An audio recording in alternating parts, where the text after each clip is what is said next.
નમસ્કાર, આપ જોઈ રહ્યા છો BMG ન્યૂઝ અમદાવાદ। વાઘોડિયા તાલુકાના ગ્રામ્ય વિસ્તારોમાં દીપડાનો આતંક યથાવત જોવા મળ્યો।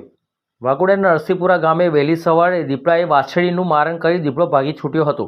વહેલી સવારે ઘરની પાછળ બાંધેલા પશુઓમાંથી વાછરડીનું મારણ કરી દીપડો ભાગી ગયો હતો। પ્રવીણભાઈ પશુપાલકની વાછરડીનું દીપડાએ મારણ કર્યું હતું।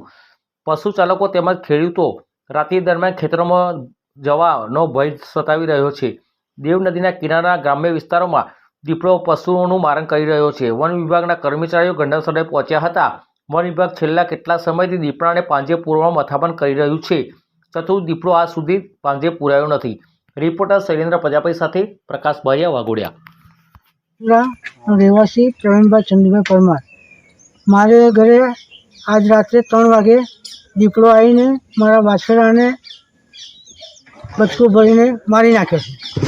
આ અગાઉ પહેલાં 2019માં પણ મારી આ જ જગ્યા પર વાછરડી હતી 1 વર્ષની, એને પણ દીપડાએ મારી નાખ્યો છે। આજુબાજુના ગામોમાં પણ દીપડાનો ત્રાસ વધારે છે। મારી સરકારને વિનંતી છે કે આ દીપડાને કોઈ પણ હિસાબે પકડી અને એને જંગલવાસમાં છોડવા મહેરબાની કરશો।